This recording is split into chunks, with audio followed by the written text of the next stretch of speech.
Hello viewers, I hope you're all good and well. Today I bring to you a very delicious recipe of banana cake with walnuts. So I hope you are well excited. So I'm going to give you the full recipe. So to begin with, for this banana cake we would need two very well ripened banana. The way you know that the bananas are well ripened is by looking at the skin. If you see lots of black spots on the skin, you know that the banana is fully ripened, and that's the sort of banana we need to use because the sugar content in this type of bananas are high. Now skin those bananas off, take the skin off the banana and just use a fork to mash those banana completely. So you're making a banana mash to begin with.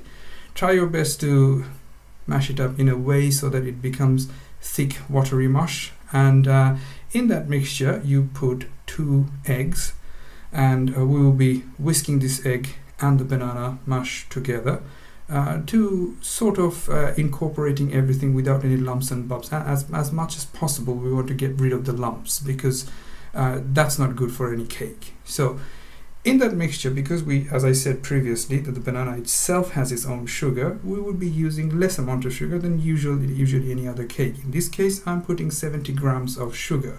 It also depends on your taste. For you, if you want less, you can put less. If you want more, you can put more. But again, give it a good mix so that the sugar is completely incorporated into your mixture. To that mixture, add 2 teaspoons of vanilla extract. That gives a very nice flavor to the cake. So again, as usual, every step we have to mix the whole thing as we add it, so that everything is fully incorporated. And lastly, we have to add some melted butter, in this case 250 grams of butter, but not all of it. Melt the butter in a pot or something, and make sure it's not hot while you're adding this melted butter, and leave something behind because we will need to use them later on. Again, give it a good mix. So that's essentially your wet ingredients done. Now we'll work with the dry ingredients.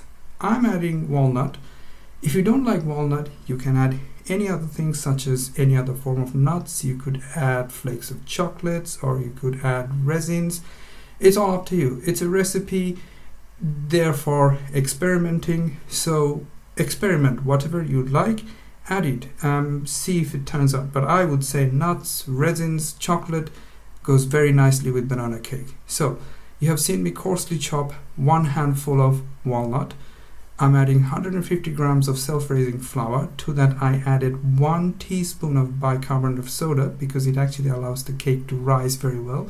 And I'm going to slowly incorporate this dry ingredient into my wet ingredient, because during the process of incorporation I don't want for lumps and bumps to be formed. So you should be ending up with a mixture sort of as you see in front of you right now.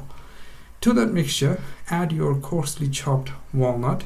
Again, give it a good mix. In the meantime, I have my oven temperature raised up to 180 degrees C, and in that I have got a baking tin warming up.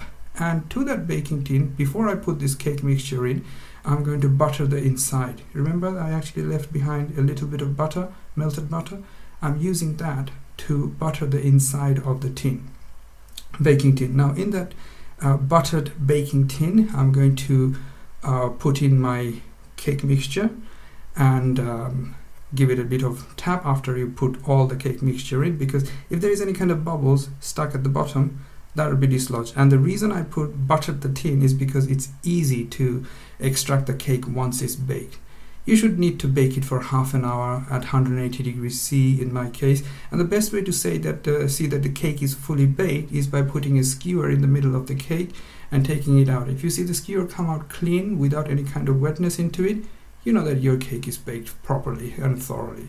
In my case, my cake is ready. Look at the way it's so soft and fluffy, and it's flavorful. And I really hope you would give this recipe a try, and let us know if you like this recipe with likes, if you liked it, and experiment with it, see how you go along. And thanks very much again for coming to our channel, and consider subscribing. It also helps the channel to grow. Thanks very much.